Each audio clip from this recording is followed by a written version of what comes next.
Esse aqui com certeza é o pior defeito desse notebook. Eu tô usando ele aqui agora nesse exato momento para navegar na internet e fazer coisas básicas, como ver um vídeo, assistir um filme ou qualquer coisa que não exige tanto do notebook. Mas se você vier aqui do lado, arrastar o mouse e ver a porcentagem da bateria, que nesse momento está em 72%, ele já está estimando que a bateria vai durar apenas 2 horas e 19 minutos. O que, ok, eu sei que notebook gamer geralmente não tem uma bateria tão grande, mas a desse aqui é ainda menor do que a da média. Se pelo lado ruim a bateria dele não dura muito tempo, o lado bom é que ele tem muitas conexões ótimas, inclusive uma USB tipo C com Power Delivery, o que significa que eu posso pegar o mesmo carregador que eu utilizo para, por exemplo, carregar o meu celular, conecto nele aqui na lateral e pronto, o notebook já está carregando com o mesmo carregador que eu utilizo para carregar o meu celular. Assim eu não preciso sair de casa com 2 carregadores diferentes. O que também não seria um problema porque o carregador dele, que já vem com ele, também é muito pequeno e ótimo para se levar para cima e para baixo, mas nada como poder carregar o USB tipo C. Lenovo Lock com i5 12450H e RTX 2050. Na teoria, quando você olha isso, você pensa, é um notebook básico, mas quando você pesquisa os preços dos notebooks gamers hoje no Brasil, custando mais de R$ 4.500 os de entrada, e você vê esse aqui custando na faixa dos R$ 4.000 e às vezes até mesmo abaixo disso, você pensa, caramba, será que o bichão é bom mesmo? E bom, já estou utilizando ele faz mais de um mês. Vamos ver então quais os pontos positivos e negativos e se vale o teu dinheiro. Eu sou o Lipe, deixa o like que me ajuda demais. Comenta aqui embaixo se você também comprou um Lenovo Lock e a sua opinião. Se você ficar interessado em comprar ele, o link dele vai estar aqui na descrição. Mas vamos lá. Vamos ver de verdade se vale ou não a pena. E já que a gente começou falando da conexão USB dele, vamos terminar de falar das conexões. Porque além dessa USB que transmite imagens e também carrega o notebook, do lado dela nós temos uma entrada e saída de fone de ouvido e microfone. Na parte de trás desse notebook também tem algumas conexões, o que é excelente, principalmente quando você quer construir um setup com o notebook, assim você esconde muito bem os fios. Aqui nós temos a conexão padrão de carregamento do notebook, uma saída HDMI, entrada internet RJ45 e 2 USBs A 3.0. Na outra lateral do notebook temos mais uma USB-A e além disso o bloqueador de webcam. Caso você queira, você pode simplesmente pegar, ativar esse botão e a webcam fica inacessível para sua privacidade. Já abrindo o notebook, aqui nós temos um teclado excelente mesmo. É um ótimo teclado para você digitar ou jogar com bom espaçamento entre as letras. Em nenhum momento nesse tempo que eu usei esse notebook, eu cliquei em uma letra sem querer. Elas são realmente excelentes. Além disso, ele também é retroiluminado. Você pode deixar tanto mais fraco ou mais forte essa retroiluminação ou até mesmo desligar caso você queira. É uma retroiluminação branco-frio. O único ponto negativo desse teclado para mim, mas depois eu acostumei, é que o Enter dele é bem pequenininho, mas depois você acostuma e fica excelente. O trackpad do notebook também não é dos maiores, mas também não é dos menores. Dá para mexer muito bem, aceita os gestos do Windows, excelente trackpad. Já a sua tela é uma tela Full HD, 15 polegadas, IPS, ótimas cores, excelente para você que vai ver vídeos, vai jogar ou qualquer outra coisa que você queira fazer. É claro que se você for um editor de filme da Disney, talvez não seja a melhor tela, mas também se você for um editor de filme da Disney, eu acho que você nem vai comprar esse notebook, né? Mas sem sombra de dúvidas é uma tela maravilhosa para a maioria das pessoas, tá top demais. A única questão é que é uma tela de apenas 60 Hz. Geralmente notebooks gamers têm uma tela com uma taxa de atualização maior. Taxa de atualização significa a quantidade de vezes que as informações aqui são atualizadas por segundo. Quanto maior, mais fluido você tem a sensação de que as coisas estão passando na tela. Para quem joga jogos competitivos como Fortnite, Valorant, COD Warzone, CS, é muito importante ter uma tela com mais de 60 Hz, né? Aqui no caso ela é apenas 60 Hz. Com todas essas conexões e essa tela de 15 polegadas, esse notebook pesa 2,4 kg. Não é o notebook mais leve dessa categoria, mas também não é o mais pesado. Com certeza, se você colocar ele na sua bolsa para ir para a faculdade ou para o trabalho todo dia, você vai sim sentir o peso. 2,4 kg é considerável. Mas nem de longe é assim um incômodo tão grande, até porque ele não é assim também tão gigantesco. Bom, mas vamos para o que interessa, desempenho, uso no dia a dia, como que é? Logo quando eu comprei esse notebook, tirei ele da caixa e comecei a fazer os testes nele, né? Eu tive uma impressão de que talvez não fosse uma boa compra, porque quando eu abri o Homem-Aranha nele pela primeira vez, o Homem-Aranha nas configurações médias com gráfico em Full HD, ele não passava dos 60 FPS, ficava abaixo dos 60 FPS. Era uma taxa de FPS muito ruim. Mas aí eu percebi logo de cara que esse notebook com 8 GB de memória RAM, que é como ele vem original na sua casa, era muito limitado. Com 8 GB de memória RAM, quando você comprar esse notebook, ele vem com 8 GB de memória RAM, ele vai servir sim para você jogar, vai servir para você trabalhar, mas se você quiser tirar 100% do proveito dele, você precisa fazer o upgrade de memória RAM nesse notebook. Eu vou deixar aqui na descrição o link, além, claro, do link do menor preço para você comprar esse notebook, o link também da memória RAM para você poder comprar. Como eu falei, esse notebook hoje custa na faixa dos R$ 3.900, mas já vi promoção dele por R$ 3.600 e mandei pro pessoal lá no meu grupo do WhatsApp e do Telegram. Se você quiser falar comigo também, pode entrar no grupo do Telegram ou no grupo do WhatsApp, que eu sempre mando as melhores promoções de notebook lá. Como eu falei, original Homem-Aranha estava rodando sequer a 60 FPS. Fui lá, comprei uma memória RAM de 8 GB e fiz o upgrade nele. E aí, meu querido, o Homem-Aranha simplesmente dobrou, passou dos 100 FPS, extremamente jogável. É o que eu falei, meu, com ele original do jeito que chega na sua casa, dá pra usar? Sim, dá pra usar, dá pra jogar, dá pra trabalhar com ele. Mas quando você faz o upgrade de memória RAM, aí você tem basicamente outro notebook. Dependendo da tarefa, você dobra o desempenho, então realmente eu acho que vale muito a pena você fazer esse upgrade. E bom, com o upgrade feito, aí deu pra aproveitar. Por quê? Porque o maior concorrente desse notebook hoje, acredite se quiser, é o Acer Nitro V com RTX 3050. Uma placa de vídeo que na teoria é melhor, mas na prática, como a gente tem aqui um processador que está bem otimizado em questão de temperatura, a gente tem uma placa de vídeo que também está bem otimizada em relação à temperatura, ele entrega a mesma performance de um Acer Nitro V com RTX 3050 e às vezes até mais, mas custando menos. Depois que eu fiz esse upgrade, ele realmente ficou bem legal. Eu testei alguns jogos, joguei por muito tempo com ele. Lembrando, todos esses testes são feitos com o notebook sempre ligado na tomada com o carregador que vem com ele. Todos os notebooks gamers precisam estar ligados na tomada para te entregar 100% do desempenho. Isso acontece porque a bateria não tem a capacidade de entregar a energia total que a placa de vídeo e o processador precisam. Por isso, ele sempre utiliza também a energia da tomada. Portanto, se você quiser, como eu tô aqui agora, fora de casa, colocar ele no seu colo, abrir e jogar, você vai conseguir sim.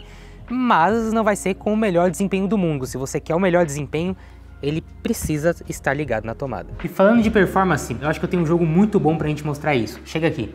Esse daqui é Unshuman, tá todo mundo jogando no momento. É um jogo lançamento que utiliza muito processador, placa de vídeo e memória RAM. Por quê? É um jogo de mundo aberto, com várias texturas, um gráfico bem denso, que utiliza tanto o processador para poder processar tudo o que está acontecendo no mundo aberto e a placa de vídeo tanto ajuda nisso, mas principalmente para processar a quantidade de texturas que a gente tem aqui de coisa acontecendo ao mesmo tempo.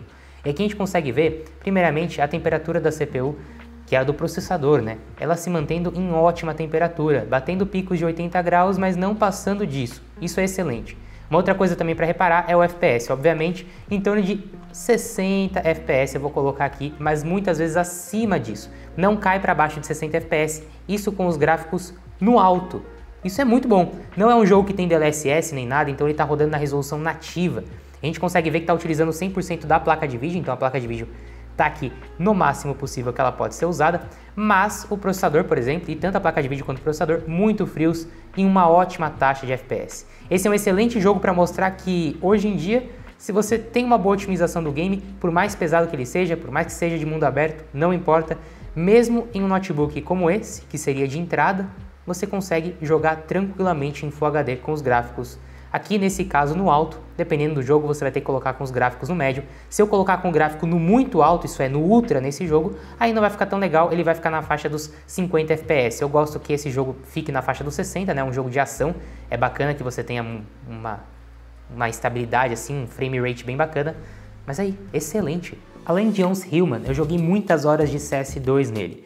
Joguei lá em casa, montei um setupzinho, colocando ele em cima de um suporte de metal de R$29 do Mercado Livre, que eu super recomendo, vou deixar o link desse suporte aqui na descrição. E a parte de processador também é bem competente, pelo menos hoje em dia e para as tarefas que eu testei. Porque, por exemplo, no caso do CS, ele passa facilmente dos 200 FPS. É extremamente jogável. Jogar CS com ele foi extremamente tranquilo, muito bom mesmo. Inclusive eu joguei várias horas de CS com ele, enquanto o Vitor, editor aqui do canal, jogava com o Acer Nitro V, lado a lado pra gente comparar. A performance dele foi melhor no CS do que o do Acer Nitro V com a RTX 3050, sempre mantendo ótima temperatura e não fazendo tanto barulho. Também joguei muitas horas aqui de Elden Ring. Elden Ring é um jogo que não está muito bem otimizado, em nenhum computador está rodando legal agora com a nova DLC, mas também foi tranquilo, não tive nenhum problema de stuttering, de travamento, nem nada disso. E eu pude testar também até mesmo Warzone, que é um jogo também bem pesado, utiliza tanto placa de vídeo quanto processador e também rodou muito bem. Eu consegui jogar Warzone tranquilamente, me diverti por muito tempo. E como eu falei, sim, é um notebook. Em algum momento ele vai ligar as ventoinhas e vai fazer barulho. Mas para a categoria não é um barulho ensurdecedor. É realmente ok. E sempre mantendo uma ótima temperatura, o que é muito bom. E como eu sempre faço nos notebooks, eu também testei aqui o Horizon Zero Dawn. Fiz o teste de benchmark do próprio jogo. E ele pegou uma média de 72 FPS, mantendo ótima temperatura. 72 FPS é bem próximo do Acer Nitro V com a RTX 3050. O Acer Nitro V com a RTX 3050 nesse jogo se saiu melhor do que esse notebook, mas por quê? Além de ter uma RTX 3050, o Acer Nitro V tem mais VRAM, tem mais memória RAM na placa de vídeo. Por isso em jogos que utilizam muita placa de vídeo e tem muita textura, o Acer Nitro V com a RTX 3050 se sai um pouco melhor, mas foi, sei lá, 5 FPS, 4 FPS a mais, sendo que o Acer Nitro V custa na faixa dos R$ 4.500, R$ 4.600 e esse daqui você encontra na faixa dos R$ 3.900. É um absurdo de custo-benefício. E para quem vai trabalhar com notebook, será que ele serve para isso? Se você é engenheiro ou arquiteto, eu testei aqui o AutoCAD e o Lumion, funcionou perfeitamente. Se você é fotógrafo ou editor de vídeo, eu testei bastante aqui o Premiere. Inclusive renderizei um vídeo de 3 minutos cheio dos efeitos nele aqui e até que renderizou em um tempo relativamente bom. E também a timeline ficou liso na hora de editar. Perfeito para editar. E claro, se você é fotógrafo, para poder mexer aqui no Photoshop, no Lightroom, vai de boa. Mas tudo isso desde que você faça o upgrade de memória RAM, porque originalmente com 8 GB de memória RAM, eu acho que não fica tão bom. Em mais de um mês usando esse notebook, sem sombra de dúvidas, o que eu mais gostei dele, primeiramente, foi o seu design. Eu achei um design sóbrio, mas que ao mesmo tempo remete a uma coisa mais jovem. Esse azul na parte de trás te indica que é um notebook um pouco diferente do convencional, mas ao mesmo tempo não é aquela coisa tão chamativa. Eu também gostei muito pelo fato de que ele entrega um ótimo desempenho para fazer quase tudo que você precisa hoje em dia, por um preço muito menor do que às vezes um notebook com a RTX 3050 vai te entregar basicamente a mesma coisa. A tela de 60 Hz na teoria realmente é um desfalque, é algo que falta aqui ter uma tela de 120 Hz, 144 Hz, mas na prática eu posso dizer também que eu não notei falta alguma. Quando eu queria jogar um jogo realmente competitivo e precisei de mais FPS, ver ali na tela o FPS, eu coloquei ele em um monitor externo. Mas mesmo jogando aqui, os jogos casuais e todo o resto que eu precisei fazer, essa tela atendeu muito bem. Desde edição de vídeo, jogos, a qualquer outra coisa que eu queria fazer, a tela atendeu muito bem. De ponto negativo, eu tenho que destacar a bateria dele, que no uso normal para ver filmes, ver vídeos, ele vai aguentar em torno de 3 horas e meia, o que é muito pouco. Se você vai precisar usar tarefas pesadas, aí então esquece, realmente a bateria não dura muito tempo. E o segundo ponto principal negativo que no meu uso esse notebook não foi tão legal foi a questão dele vir com apenas 8 GB de memória RAM, como eu já falei. Mas aí, faz um upgrade. Sim, eu sei que às vezes as pessoas têm medo de abrir o notebook para fazer o upgrade. Não perde garantia nem nada do tipo, você pode abrir na sua casa, fazer o upgrade, enfim. E também, claro, você pode comprar memória RAM como eu fiz no Mercado Livre, onde é mais fácil, porque se você der qualquer defeito, você não gostar ou der alguma coisa errada, você pode devolver a memória RAM com super facilidade. Eu vou deixar a recomendação da memória RAM que eu utilizei aqui na descrição. Mas tirando esses dois defeitos, e principalmente quando eu olho o preço desse notebook, não tem muito o que falar. Hoje no mercado brasileiro, eu sei, se a gente estivesse pensando no mercado norte-americano, esse notebook lá nem é vendido nessa versão. Ele só é vendido em versões acima dessa, mas no Brasil, e principalmente pensando nos preços que nós temos hoje em dia, esse notebook está incrível. Você facilmente encontra ele na faixa abaixo dos R$4.000, R$3.900 até R$4.000 e já teve promoções dele custando até mesmo muito menos do que isso, em torno de R$3.600, R$3.500. Eu sempre mando as ofertas dele lá no grupo de ofertas, como eu já falei para vocês, entra aqui na descrição, confere aí tanto do Telegram como do WhatsApp. Sem sombra de dúvidas, é a melhor opção barata hoje no Brasil e para você ter um notebook melhor do que esse hoje, você precisa gastar R$4.900, que seria o Acer Nitro V com a RTX 4050. Qualquer outro notebook abaixo dos R$4.900 não bate esse notebook. Mas aí, o que você acha de tudo isso? Você comprou um Lenovo Lock, não comprou? Se você comprou, olha, é você que tem que comentar nesse momento no vídeo a sua opinião, se ele atendeu ou não atendeu às suas expectativas. Comenta aqui embaixo pra gente saber. Deixa um like, me ajuda demais a trazer conteúdos como esse. Se você se interessar em comprar, o link dele vai estar aqui na descrição. Muito obrigado, galera. Valeu e falou!